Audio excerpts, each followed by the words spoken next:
안녕하세요. 은호레터의 은호입니다. 9월 26일 목요일 전달드린 뉴스는 다음과 같습니다. 수요일 미국 주식시장은 오늘 밤에 있을 연준 의장의 연설을 앞두고 혼조세를 보였습니다. 테슬라가 중국에서 역대 최고의 분기 실적을 기록할 가능성이 커지고 있습니다. 미국 법무부가 독일 소프트웨어 회사 SAP와 제품 판매 업체 카라소프트를 조사하고 있습니다. 마이크론은 실적 발표에서 예상보다 강한 가이던스를 제시하며 애프터마켓에서 주가가 급등했습니다. 8월에 중국에서 외국 브랜드 스마트폰 판매량이 전년 대비 12.7% 감소했습니다.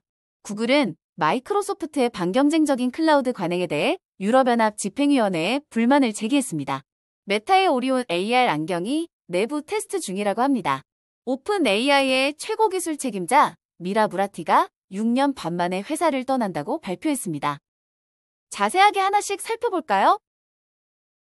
수요일 미국 주식시장은 오늘 밤에 있을 파월 연준 의장의 연설을 앞두고 혼조세를 보였습니다. S&P 500 지수는 0.2% 하락, 다우 지수는 0.7% 하락했으며 나스닥은 소폭 상승세를 보였습니다. 8월 신규 주택 판매는 4.7% 감소하여 71만 6천 채를 기록했습니다. 이는 모기지 금리가 8주 연속 하락했기 때문에 주택 구매자들이 금리 하락을 기다리고 있는 상황으로 보였습니다. 시장 참여자들은 연준이 앞으로의 금리 인하 경로를 어떻게 설정할지 주목하고 있으며 최근 중국의 경기 부양책이 아시아 시장을 넘어 전 세계에 파급 효과를 미치지 못했다는 점도 투자 심리에 영향을 미쳤습니다. 이번 주 주요 이벤트로는 오늘 밤에 파월 연준 의장의 발언과 미국 PCE 물가지표, 미국 2분기 GDP 발표가 남아있습니다. 테슬라가 중국에서 역대 최고의 분기 실적을 기록할 가능성이 커지면서 월가 분석가들이 3분기 테슬라의 차량, 인도 실적 전망을 상향 조정하고 있습니다. 최소 4명의 분석가가 테슬라의 3분기 인도량 전망을 상향했으며 중국에서 판매가 증가하고 있다는 신호가 이를 뒷받침하고 있습니다. 이는 미국과 유럽에서의 약세를 상쇄하는 긍정적인 요인으로 작용하고 있습니다. 분석가들은 테슬라가 10월 10일에 있을 로보택시 이벤트에서 자율주행 기술을 공개할 예정이지만 기본적인 차량 판매 실적 역시 주가에 큰 영향을 미칠 수 있다고 지적했습니다. 테슬라 주가는 올해 2% 상승하는 데 그쳤지만 8월 이후 약 33% 상승하며 회복세를 보였습니다.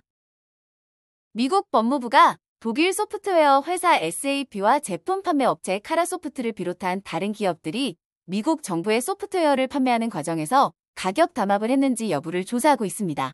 이번 조사는 2014년 이후 미 정부가 20억 달러 이상 구매한 SAP 기술에 초점을 맞추고 있으며 다른 소프트웨어 재판매 업체와 엑센추어의 한 부서도 조사 대상에 포함됐습니다.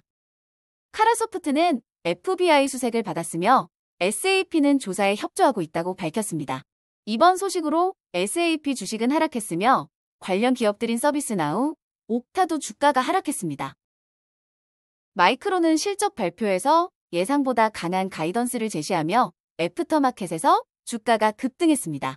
회계 연도 1분기 예상 매출을 87억 달러로 발표했으며 이는 예상치인 83억 달러를 상회하는 수치입니다.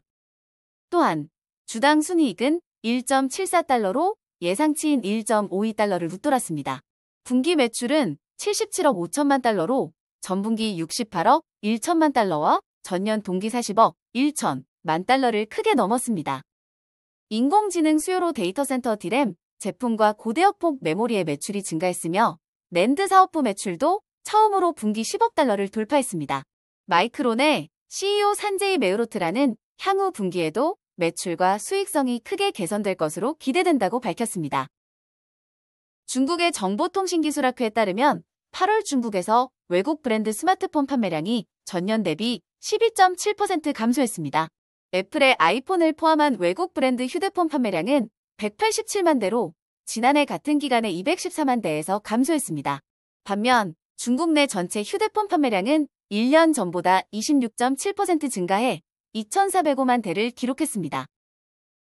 구글은 마이크로소프트의 반경쟁적인 클라우드 관행에 대해 유럽연합 집행위원회에 불만을 제기했습니다. 구글은 마이크로소프트가 자사의 클라우드 플랫폼 애저에 고객을 묶어두기 위해 윈도우 서버 운영체제를 이용하고 있다고 주장했습니다. 구글에 따르면 경쟁 클라우드 플랫폼에서 윈도우 서버를 계속 사용하려면 400% 추가 비용을 부담해야 하지만 애저에서는 그렇지 않다고 합니다. 또한 경쟁 클라우드 사용자들은 보안 업데이트를 늦게 받거나 제한된 기능만 제공받는다고 지적했습니다. 메타의 오리온 AR 안경은 과학 소설에서나 보던 AR 기술을 현실로 만들기 위한 최신 시도입니다. 외관은 일반 안경처럼 보이지만 내부적으로는 미세한 LED 프로젝터가 현실 세계 위에 이미지와 텍스트를 겹쳐 보여줍니다. 오리온은 실리콘 카바이드 렌즈를 사용해 가벼우면서도 선명한 화면을 제공하며 여러 카메라와 AI 기술을 통해 손과 눈의 움직임을 추적합니다. 이 안경은 눈동자 움직임과 손가락 제스처로 조작되며 현재 메타 직원들이 내부 테스트 중입니다. 오픈 AI의 최고 기술 책임자 미라 무라티가 6년 반 만에 회사를 떠난다고 발표했습니다. 무라티는 자신에게 시간을 주고 새로운 탐색을 하기 위해 이 같은 결정을 내렸다고 밝혔습니다. 그녀는 회사가 빠르게 성장하면서도 안전에 대한 논란과 고위 임원들의 이탈로 어려움을 겪는 가운데 원활한 전환을 위해 노력할 것이라고 덧붙였습니다. 무라티의 발표 직후 오픈 AI가 비영리 조직에서 탈피해 영리 조직으로 전환할 계획이라는 소식도 전해졌습니다. 오늘 전달해드릴 뉴스는 여기까지입니다.